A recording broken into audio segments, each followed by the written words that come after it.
Hola, buenos días muchachos. Vamos a seguir con nuestras aulas de semiología médica. Como ya habíamos conversado en clases anteriores, ya habíamos dado las aulas sobre historia clínica, ahora corresponde continuar con examen físico general.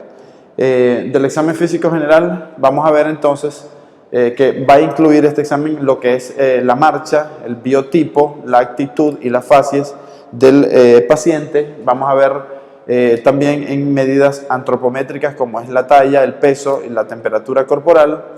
En cuanto a lo que es la ectoscopía o la ectoscopia, vamos a ver lo que es piel, mucosas y fanera.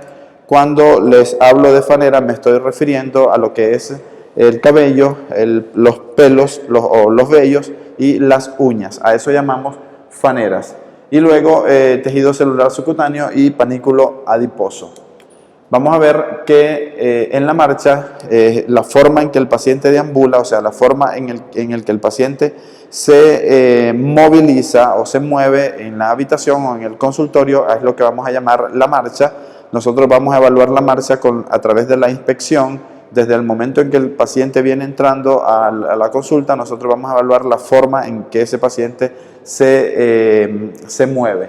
Entonces, primero, vamos a ver si el paciente deambula o si este paciente tiene limitaciones en la marcha. Si a la hora de nosotros evaluarlo, el paciente es capaz de deambular por sus propios medios o, por el contrario, ese paciente amerita o necesita de una silla de ruedas o el paciente viene encamado por una hamaca porque no es capaz de mantener su deambulación por sí mismo.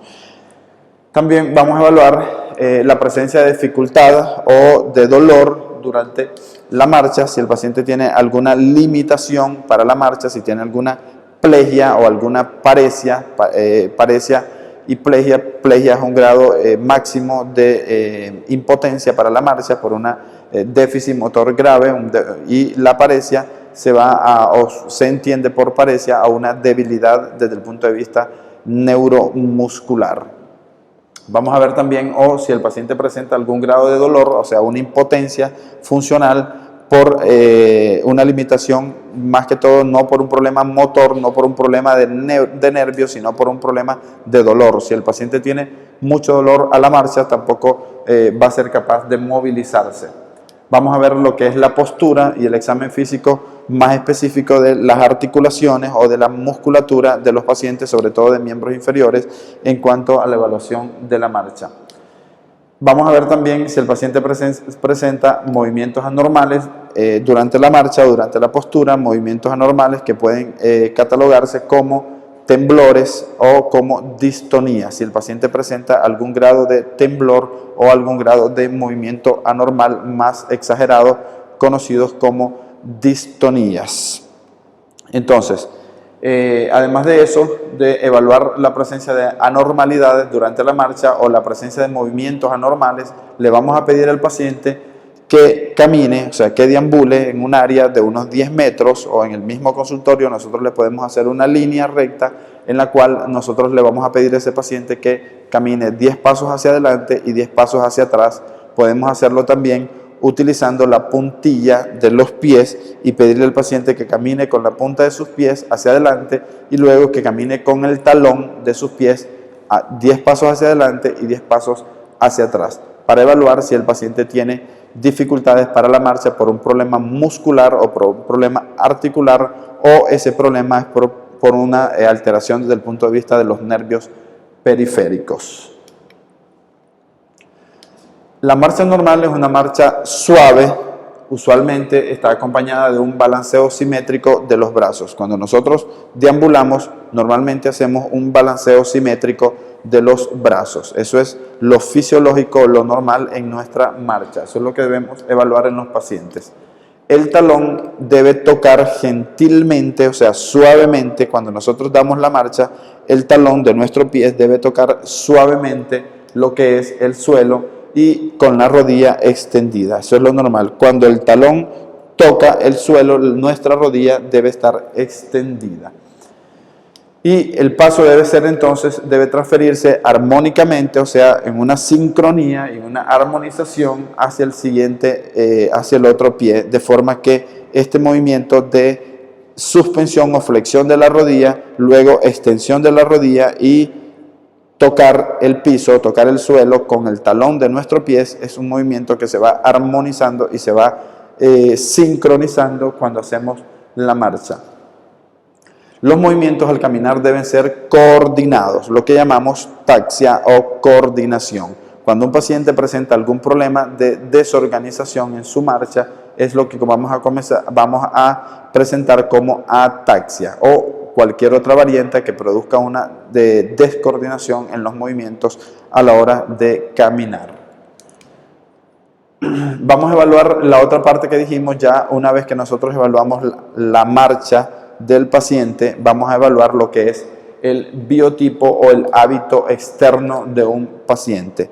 De esa forma nosotros podemos decir que un paciente tiene, o que normalmente nosotros tenemos 3 tipos de hábitos en los pacientes. Un paciente puede ser brevilíneo, un paciente puede ser longilíneo, o la mayoría que podemos ser normolíneos. No significa que brevilíneo o longilíneo sean anormales, solo son biotipos constitucionales de los pacientes. ¿A qué llamamos brevilíneo? Brevilíneo va a ser aquella persona que es de tendencia a ser gordito, de tendencia a ser de estatura o de altura baja, normalmente 160, 165 centímetros de altura, suelen ser gorditos.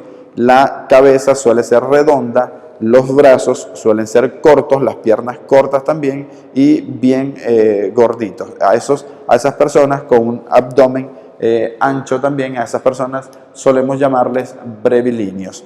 Estos pacientes que son brevilíneos, desde el punto de vista de su contextura del encéfalo, se les conoce como braquicéfalo. ¿Qué significa eso, braquicéfalo? Significa que su diámetro anteroposterior y su diámetro lateral es similar. Por eso es que su cabecita o su cabeza es redonda, porque tienen tanto el diámetro anteroposterior como el lateral del mismo tamaño. Los que son longilíneos son aquellas personas que son de estatura alta, son generalmente flacos, altos, tienden a caminar un poco con dificultades a nivel de lo que es las vértebras cervicales y con tendencia a tener poco erguimiento a la hora de la marcha. Estos longilíneos también vemos que tienen las extremidades superiores largas, las extremidades inferiores también son largas, como les dije, suelen ser flacos, la nariz suele ser nariz grande, estos pacientes, y desde el punto de vista cefálico, los pacientes longilíneos son dolicocéfalos. ¿Qué significa dolicocéfalos? Significa que tienen el diámetro anteroposterior de mucho mayor tamaño que el diámetro lateral del cráneo. Entonces, por eso su cabeza es alargada. Eso es lo característico de los pacientes longilíneos. Y luego estamos los normolíneos, que somos la mayoría y que somos un 50% de brevilíneos y de longilíneos. O sea, tenemos rasgos de ambos biotipos, tanto de longilíneos como de brevilíneos. Entonces, como les dije, hay pacientes que son brevilíneos, no son, repito, no son alteraciones, no son anormalidades, solo son biotipos, los brevilíneos, los longilíneos y luego los normolíneos, que somos la mayoría. ¿A qué llamamos actitud o postura? Vamos a llamar actitud o postura a la forma o la postura que adquiere o la posición que adquiere o que asume el paciente cuando nosotros estamos evaluándolo.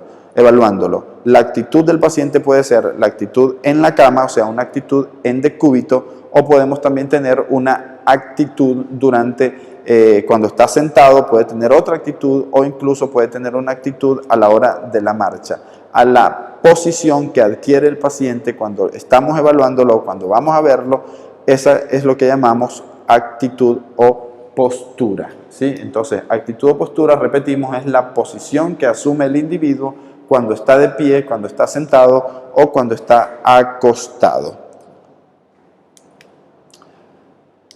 Actitud de pie. Entonces vemos que en la actitud de pie el paciente va a tener primero lo que es una alineación, o debería tener una alineación entre lo que es el pabellón de la oreja, el hombro, lo que son las caderas y el glúteo, la rodilla y el maleolo externo de la pierna, de forma tal que el paciente en la actitud de pie debería tener una actitud en lo que llamamos posición anatómica. Esa es una actitud de pie normal. Sin embargo, nosotros podemos ver que pudiesen haber variantes en un paciente que está en que está en bipedestación, en lateral, o un paciente que está de frente en posición anatómica. Si estas líneas entre las dos clavículas o entre las dos espinas ilíacas anterosuperiores o a nivel de las rodillas, si estas líneas presentan alguna alteración, o sea, alguna asimetría en el posicionamiento de las líneas,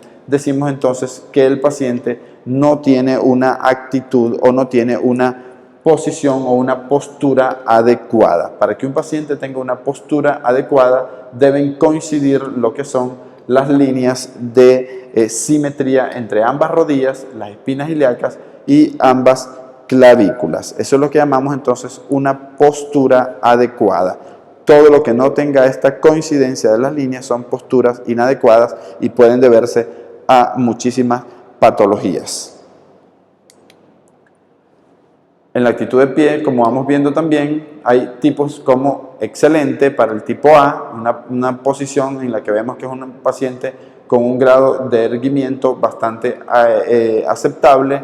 Luego tenemos el tipo B, que es buena, no deja de ser aceptable, y el tipo C, que es pobre, y ya el tipo D, que es cuando el paciente, sobre todo los pacientes longilíneos, que suelen hacer una incurvación de lo que es el cuello o una flexión hacia abajo del cuello, y eso es una muy mala actitud o una mala postura a la hora de mantenerse en bipedestación.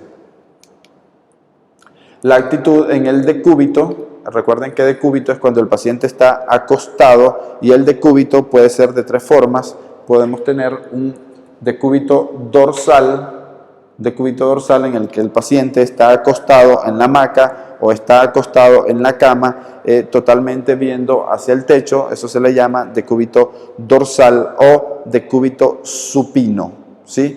Se le puede llamar de las dos formas, se le puede llamar decúbito dorsal o se le puede llamar decúbito supino.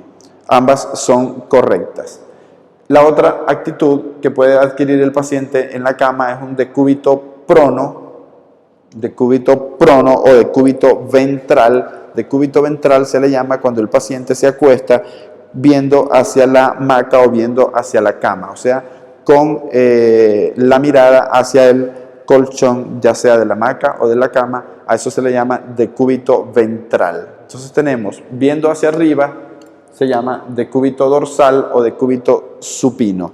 Viendo hacia abajo se le llama entonces decúbito prono o decúbito ventral. Y cuando el paciente está lateral, se le llama entonces también decúbito lateral, ya sea decúbito lateral derecho o decúbito lateral izquierdo. Entonces esas son las posiciones cuando el paciente está en la cama. Decúbito dorsal viendo hacia arriba, decúbito prono viendo hacia abajo y decúbito lateral derecho o izquierdo si la posición que adopta el paciente en la cama es la de acostarse de lado.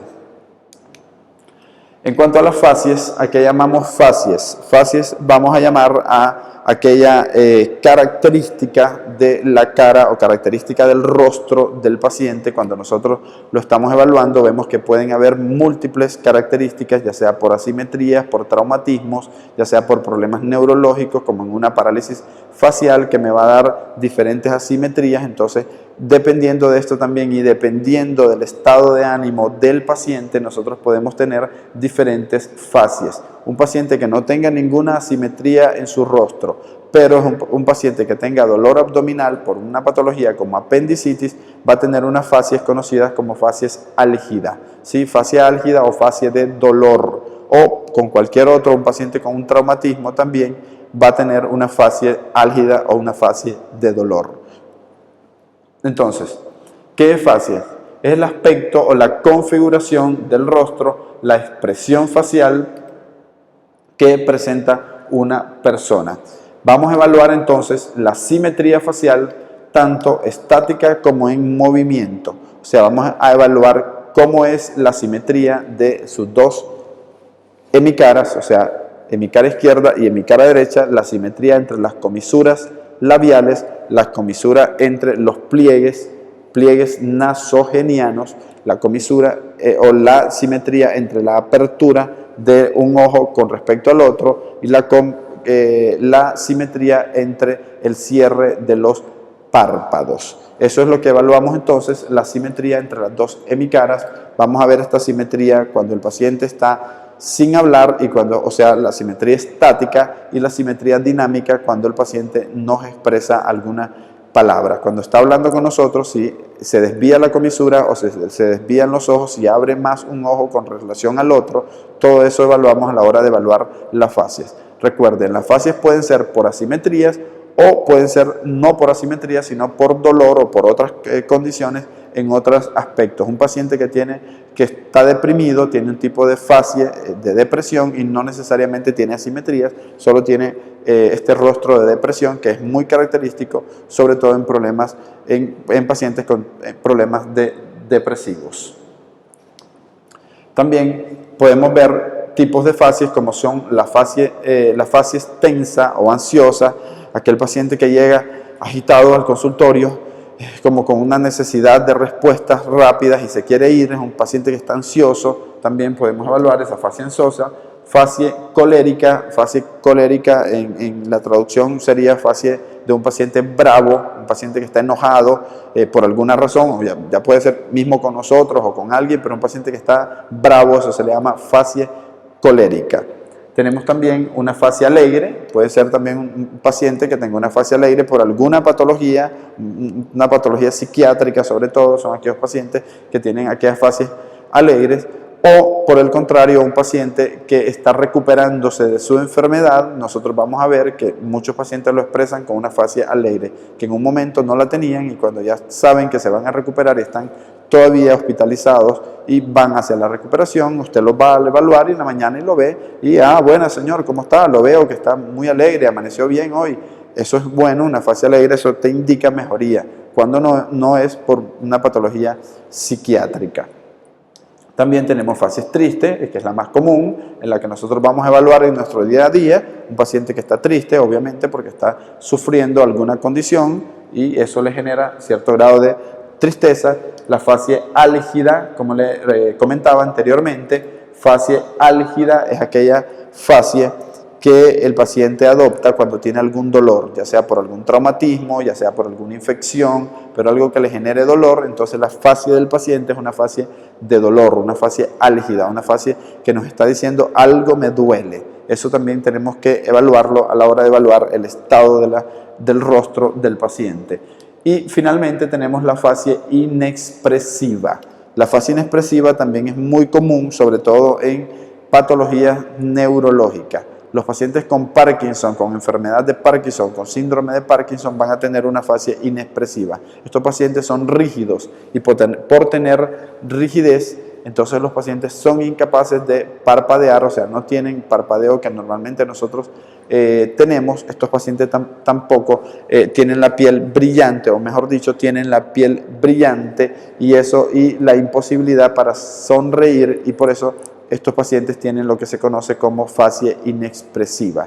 También los pacientes con padecimientos como miastenia gravis, los pacientes con miastenia gravis también tienen fascie inexpresiva, y un síndrome característico que se llama síndrome de Moebius, que se caracteriza por una parálisis facial congénita bilateral. También estos niños van a tener, o estos muchachos cuando van creciendo, van a tener una fascie inexpresiva. A eso nos referimos cuando decimos fascie inexpresiva. Es aquella fascia o aquel rostro que no nos expresa nada. No nos expresa ni tristeza, no nos expresa alegría, pero tampoco nos expresa dolor o ansiedad. O sea, es totalmente inexpresivo. Luego vamos a ver lo que son las medidas antropométricas.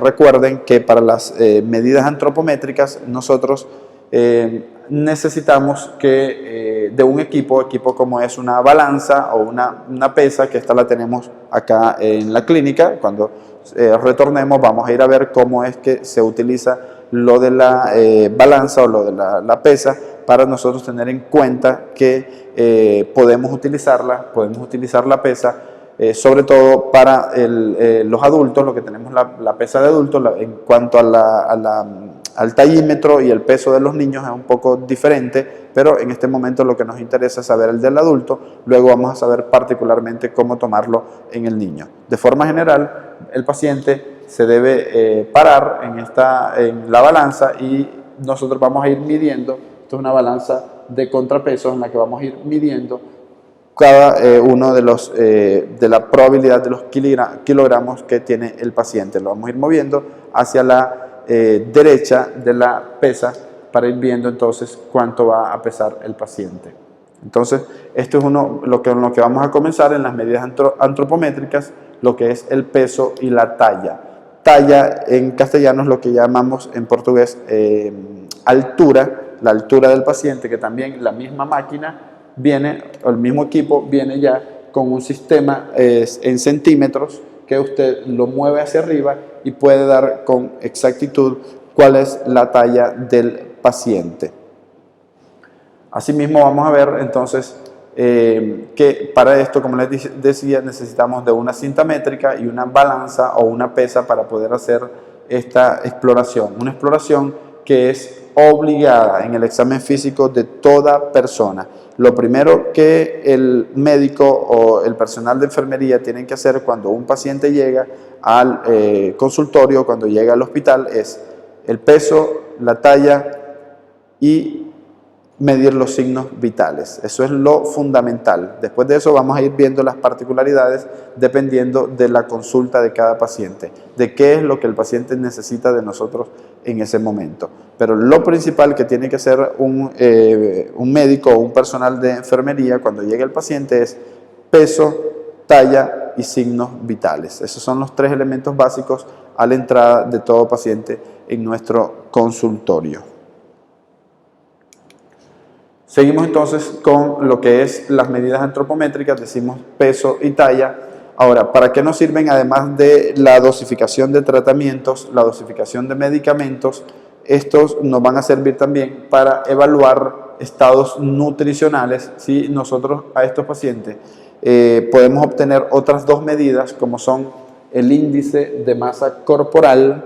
El índice de masa corporal el médico lo va a utilizar para evaluar el estado nutricional del paciente. Nosotros así evaluamos cómo está la nutrición del paciente, si es un paciente que está bajo peso, si es un paciente que está sobrepeso o por el contrario es un paciente que está en grados de obesidad.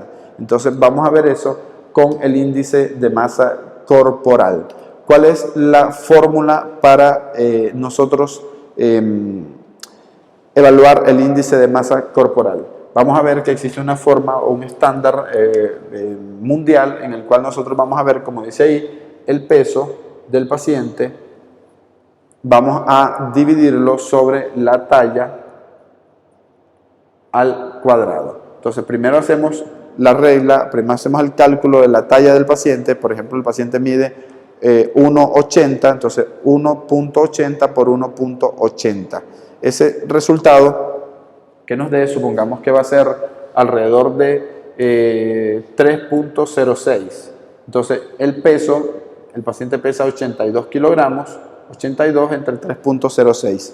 Y eso nos va a dar el resultado del índice de masa corporal. ¿Para qué nos sirve el índice de masa corporal? Bueno, estos resultados que nosotros obtenemos con estos pacientes sirven para ver el grado nutricional de los pacientes. Recuerden, índice de masa corporal es para ver el grado nutricional del paciente o de los pacientes. Vemos entonces que ese índice de masa corporal lo podemos ver como sale en la tabla. Vemos que en la tabla sale un índice de masa corporal de 18,5 hacia abajo, que se considera un índice de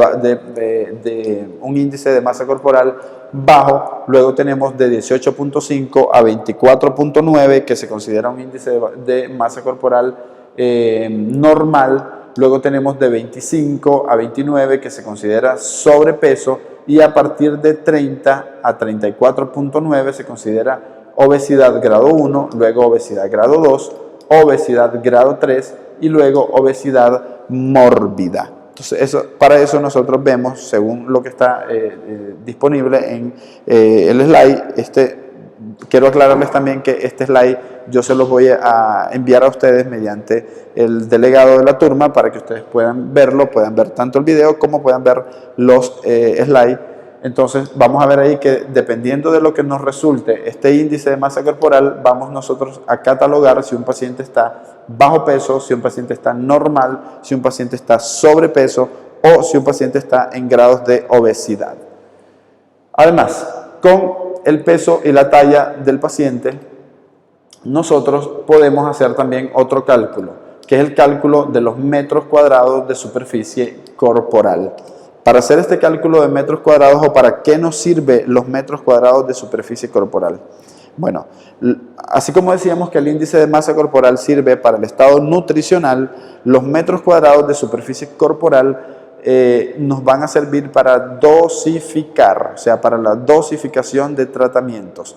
En medicina nosotros podemos hacer la dosificación de tratamientos por dos sistemas. Uno es por el peso del paciente en kilogramos, que es el más utilizado de forma universal, y el otro es por los metros cuadrados de superficie corporal que tenga un paciente. Hay patologías que requieren de este cálculo para la dosificación de hidratación o para la dosificación de fármacos. En general, para darles dos ejemplos, son pacientes con quemaduras. Un paciente con una quemadura no se le calcula la dosis de hidratación o la cantidad de hidratación que va a recibir un paciente quemado, no es por el kilo, por los kilogramos, sino por los metros cuadrados de superficie corporal.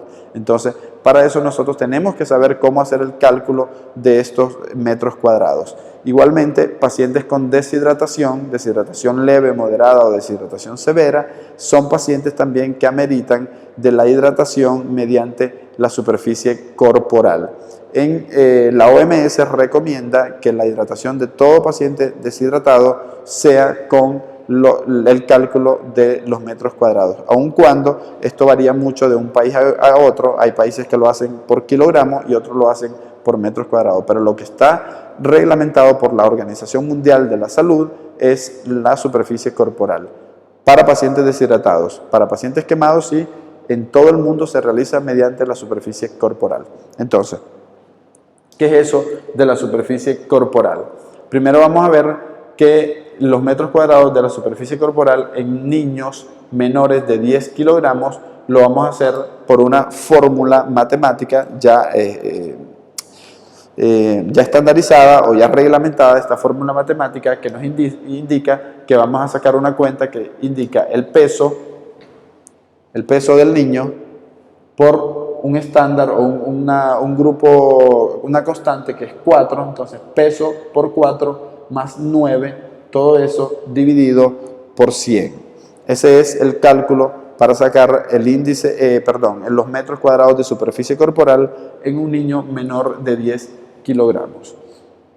En niños mayores de 10 kilogramos lo vamos a sacar igualmente peso por 4, pero aquí ya no es más 9, sino peso por 4 más 7, entre o dividido por peso más 90. Esa es la fórmula para el cálculo de la superficie corporal en un niño mayor de 10 kilogramos.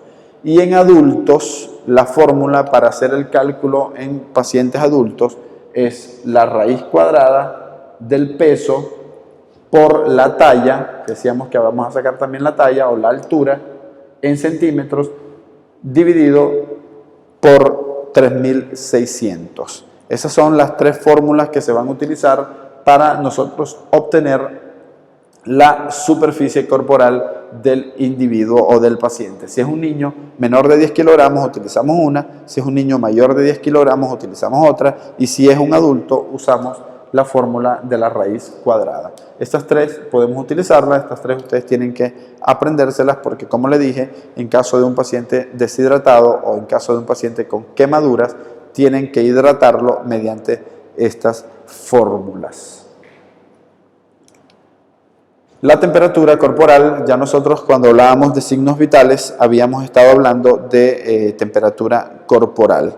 La temperatura corporal de los pacientes, como dijimos, lo normal es de 36 a 37,5 grados centígrados, con algunas variantes dependiendo de la literatura. De forma general se dice que esa es la temperatura corporal y vamos a notar que vamos a sospechar un aumento de la temperatura corporal si vamos a palpar desde el punto de vista clínico con el dorso de nuestras manos, podemos palpar la piel del paciente en distintas zonas de su cuerpo, como es la frente, la región del cuello, el tronco o las extremidades. Una vez que nosotros palpamos la piel del paciente y observamos que tiene una temperatura mayor de lo habitual por nuestra palpación clínica, podemos utilizar entonces, pasamos a utilización de la verificación de esos parámetros de temperatura mediante los distintos métodos de cuantificar la temperatura, como son los termómetros de rayos infrarrojos o los que son los termómetros digitales o los que son los termómetros más utilizados a nivel mundial, que son los termómetros de mercurio. Cualesquiera de ellos puede ser utilizado y vamos a ver entonces que la temperatura corporal, como hablábamos anteriormente, hay distintas regiones donde las podemos cuantificar. Teníamos la región de la frente, la región temporal, teníamos la región de la membrana timpánica, además de la región sublingual, o sea, la temperatura oral a nivel sublingual, la región axilar y la temperatura rectal. Esos son los lugares donde nosotros vamos a medir la temperatura con cualesquiera de estos aparatos. Obviamente que los termómetros digitales son más utilizados para la temperatura timpánica, para la temperatura frontal y para la temperatura temporal.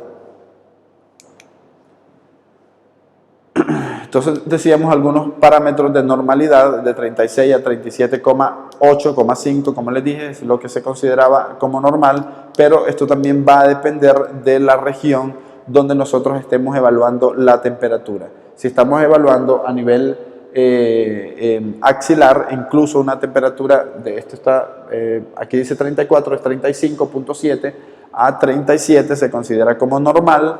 Y se va a considerar fiebre, sobre todo me interesa este cuadro donde dice dónde consideramos fiebre, si es una axilar a partir de 37,5, si es una oral a partir de 37,8, si es una rectal a partir de 38,3 o mayor a 38,3 y una timpánica mayor a 38,3 grados centígrados. Eso es lo que consideramos como fiebre. A partir de estos parámetros ya decimos que el paciente está con fiebre.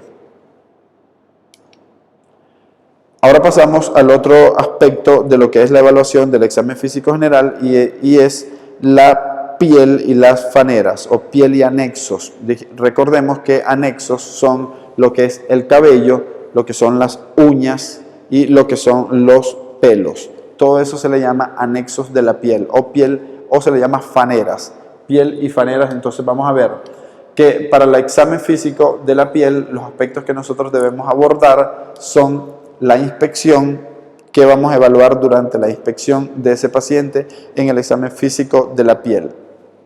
Bueno, vamos a evaluar lo que es el color y la pigmentación del paciente, la higiene y las lesiones que pudiese tener ese paciente. Es un paciente de coloración de piel de tez blanca, es un paciente de tez negra o es un paciente de tez mestiza. Cuando me refiero a tez, me refiero al color de su piel, que puede ser, dependiendo de su raza, puede ser piel blanca, piel negra, piel mestiza o piel amarilla, que son dependiendo de las diferentes razas. Luego vamos a ver también la higiene o la presencia de lesiones en esa piel, si el paciente presenta cicatrices, si el paciente presenta liquenificaciones, que son un tipo de cicatriz aberrante, si el paciente presenta escoriaciones o laceraciones. Todo eso lo vamos a describir en lo que es la inspección de la piel. En cuanto a la palpación de la piel, vamos a ver entonces que nosotros podemos tener En la palpación podemos tener el grado de humedad que pudiese tener ese paciente en su piel, podemos ver también la temperatura que pudiese tener ese paciente en su piel, como estábamos hablando, humedad, temperatura, incluso el grosor de la piel y la textura, si es una piel suave, si es una piel rugosa, si es una piel deshidratada o una piel seca. Y podemos ver también lo que es la turgencia y movilidad. Si ese paciente presenta el grado de turgencia, sobre todo pacientes deshidratados, vamos a ver que los pacientes deshidratados, cuando nosotros hacemos el signo para evaluar el grado de deshidratación, nosotros vemos que el paciente, su estado de la piel no le vuelve a su nivel normal. A eso llamamos que el paciente tiene poca turgencia en su piel. El examen del cabello, como dijimos, parte de la fanera son el cabello. Vamos a ver el color y la pigmentación del cabello, la distribución, cómo está distribuido el cabello, la cantidad de cabello que pueda tener ese paciente, si tiene un aumento en su cantidad de cabello o por lo contrario tiene una disminución. Vamos a ver también la textura y el grosor del cabello, así como la implantación, o sea, la forma de la implantación de su cabello en la cabeza. Y finalmente vamos a ver la higiene del cabello, si es un paciente que tiene una higiene adecuada, si es un paciente que no goza de una buena higiene porque se observa que hay suciedad en su cabello. Todo eso lo vamos a describir a la hora de evaluar lo que es el cabello. Ahora, para el examen de las uñas, que son parte de los anexos o de las faneras, también vamos a ver la forma y la configuración. Vamos a observar también el color de las uñas, si hay presencia de lesiones o de traumatismos o presencia de infecciones por hongos, que son muy comunes encontrar infecciones o encontrar fungiasis en las uñas, es muy común también. Entonces vamos a describir esa parte. Y finalmente vamos a ver lo que es el llenado capilar. En la uña, recordemos que cuando un paciente tiene una buena perfusión sanguínea, la uña, cuando nosotros hacemos el signo del llenado capilar, que es hacer coincidir una uña o nuestra uña como médicos con la uña del paciente, hacemos una compresión de la uña del paciente y vemos que en menos de 3 segundos esa uña adquiere el color natural o un color rosado que adquiere por el lecho unguial, que es muy vascularizado. Entonces, un paciente que tenga un llenado capilar menor de 3 segundos es lo que se considera normal. Si nosotros hacemos el signo de la compresión de la uña y lo soltamos y el paciente no tiene un llenado capilar menor de 3 segundos, a eso se considera que el paciente tiene una mala perfusión. Y las causas de mala perfusión pueden ser muchísimas, desde una infección o una sepsis hasta un paciente con un shock. O sea, patologías respiratorias o patologías cardíacas también dan alteraciones en la perfusión sanguínea, verificables mediante el llenado capilar. Y con esto, bueno, culminamos lo que es el examen físico general. Ya para la próxima aula vamos a estar hablando de examen físico regional. Muchas gracias.